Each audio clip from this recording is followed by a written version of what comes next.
Hi, welcome back to the Baxter and Mark Chronicles. This is Baxter. And, I guess one of the things I'm trying to do here is to make people understand our shared psyche when we were doing the Baxter and Mark show. I know that some people could be listening to the Baxter and Mark Chronicles and thinking, well, these guys just seem to be self-indulgent and trying to destroy their careers. So let me attempt to explain here, especially for the non-radio people. A lot of folks in radio aspire to do a morning show. Usually it's because the money's a little better, it's a more high-profile time slot, and you can make a name for yourself if you do it well. It's a bigger ego rush. DJs who want that opportunity often take the route of, I'll just play some comedy bits that I can always get from a service, play some funny songs on the air, and then try to make jokes about topical things in the news. Hey, I can be funny, right? You've heard those shows. They can be pleasing, acceptable, and most of all, safe and easily controlled by management. They can even get decent ratings and keep their shift at one station for many years by playing it safe, which is probably the wise thing to do if you're in your right mind. Now, in recent years, you may have noticed that a lot of the high-profile morning shows that try to come off as edgy sound very much alike.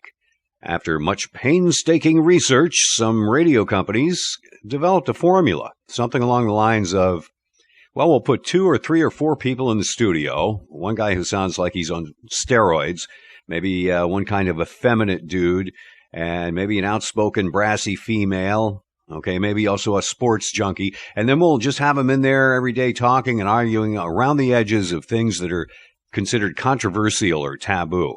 Or maybe we'll just copy a bunch of Howard Stern bits. These are mostly radio shows that are perceived as kind of dangerous and unruly, but created by design and controlled by a corporation.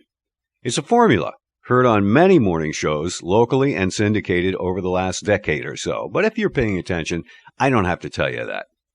And if it works for the listeners and the management, great. But to get back to my point, in all honesty, I can tell you the Baxter and Mark show was never about formula. We didn't aspire to be a morning show because of the usual reasons.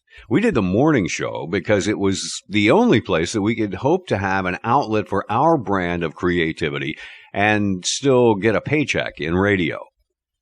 As individuals, we had both worked in radio, but our passion, what we really wanted and were driven to do, was the stuff that came through in the Baxter and Mark show. We weren't trying to make radio history or invent a better mousetrap, but also we weren't copying a formula.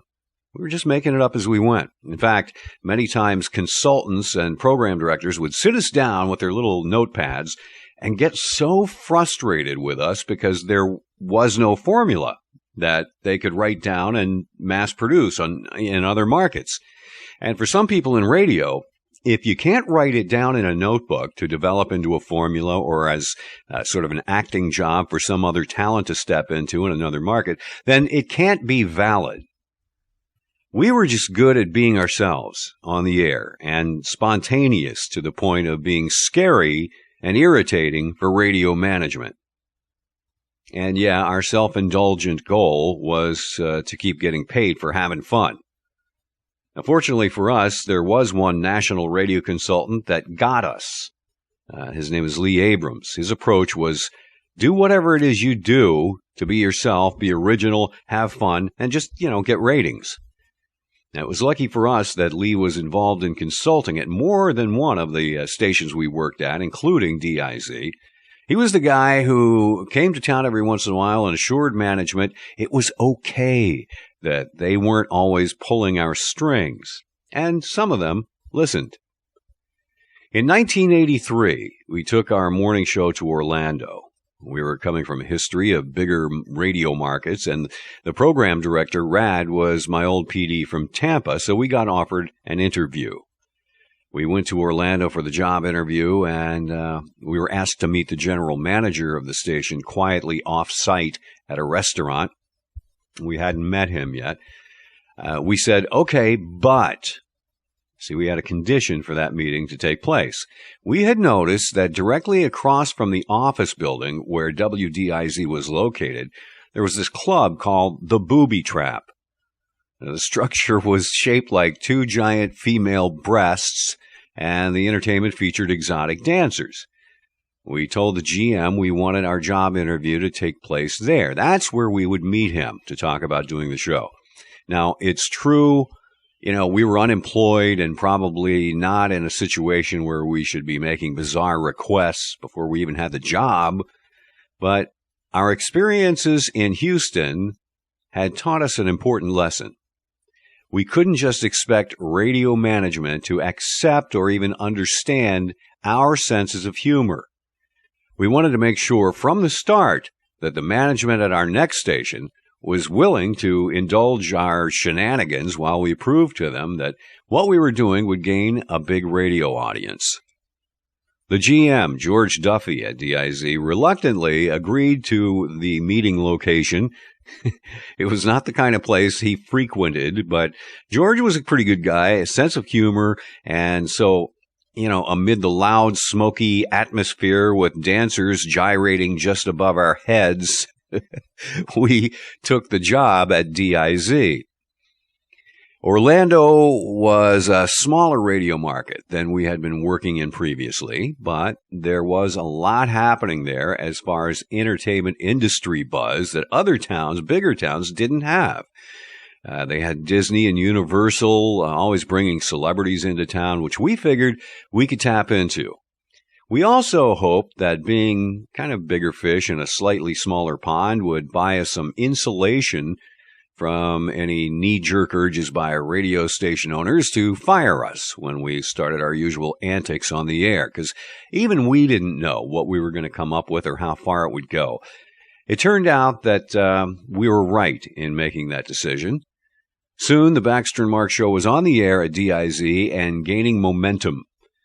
And this time around, we were prepared for a certain amount of alienation, even from our coworkers, as they began to hear what we were doing. And, some of them looked at us kind of skewed because much of our stuff was different than maybe they would have attempted as radio people doing if they had gotten the morning show gig. And that was okay with us. We didn't expect other people to understand us completely. But again, we had our sights set on building something in a way only we would do it. And probably it wasn't the way anyone else would have necessarily gone about it. We were hoping that the people around us could be patient enough and laugh along with us enough until we proved ourselves in the ratings. Now, we'd stockpiled some of our bits from Houston and Denver and had those to use as immediate on-air ammo when we first got to Orlando, while we developed new ideas and features that were influenced by our new surroundings there. Also, we immediately started working on assembling the Baxter and Mark band. Now, at that time, no other radio show that we had ever heard of had a rock morning show band, although afterwards that was one of the ideas that the consultants were able to pass along to other markets for other shows to try. And I know after that, some morning guys then went out and hired entire bands to back up the DJ so that they could pull it off on stage. But in our case, I had been a guitar player in a couple of bands and a vocalist.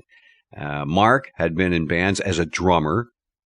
And now Mark could never be content to be behind the drum kit at the back of the stage. And if you knew him, you knew he didn't belong back there. So he began to learn guitar. And after a couple of years, he got pretty proficient, especially at doing manic lead riffs. Mark truly loved the sound of guitar feedback through a big Marshall amp stack. Pete Townsend of The Who was one of his heroes, and that showed in Mark's playing style on stage. He also enjoyed lighting guitars on fire in front of a crowd. The love of blowing things up was something we discovered early on that we shared. We put a couple of our original funny rock tunes that we had recorded on the air at DIZ and gave notice to the audience that we were looking for some musicians to be in our new band that we were assembling. So we had people sending in tapes for us to listen to, because in those days you couldn't just email an MP3. The ones we liked, we would invite those people to bring their instruments and join us for a little afternoon jam session after the show. I'll talk more about what happened with our band later. I mean, there's so many stories from those days. And right now, I'm trying to focus on our very early days in Orlando, how we got started there. Little did we know at the time, Orlando was fated to be remembered as the golden years in the career of Baxter and Mark in doing our show. The magic of Central Florida seemed to take us in as native sons. It was a combination of the right place at the right time, and the two of us being who we were and in the mental state we were in, following what had led up to our arrival in Orlando. And it was the 80s. Looking back at it now, our experience in Orlando was kind of like a new planet being formed. Some great opportunities and some amazing people seemed to be pulled into our gravity and becoming a functional part of the Baxter and Mark experience in Central Florida. So I'll talk about some of that in the upcoming chapters of the Baxter and Mark Chronicles. And some of it I won't talk about because some of the stories are probably best left untold for, legal reasons. As always, thanks for letting me share this story with you. I think it's kind of therapy for me. My daughter says it's part of my grieving process after Mark's death. And I think maybe that's true. But hopefully it's also an interesting story that will entertain and, for some people, bring back fond memories. Others may be frightened, thinking, I hope he's not going to talk about that time when I was there and when we... So I'll try to be careful. And see you next time on the Baxter and Mark Chronicles.